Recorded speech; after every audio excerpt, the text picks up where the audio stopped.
बंटीवाले कुठे असतील भाऊसेवालींना जाऊन भेटायचे. गाड्या सुटल्या.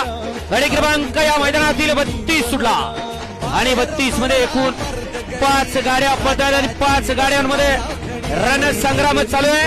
पाठीमाग धुरा उडतोय आणि अलीकडे वडकीकरांची गाडी सुंदर असा जोड पळतोय.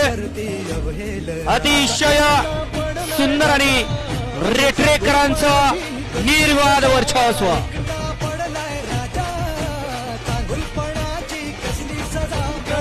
गडी क्रमांक 32 चा निकाल. 32 चा निकाल आहे. तास क्रमांक 4 वर धावलेली गाडी यश बापूसरे आंबेकर भरत मामा मोडक वडकी पुणे या गाडीचा 1 नंबरला जिता बैलगाडी मालकाचं त्यावरती बसलेलं रील स्टार अच्युत ड्रायव्हरचं हार्दिक आणि हार्दिक अभिनंदन. सुंदर अशी गाडी पाली.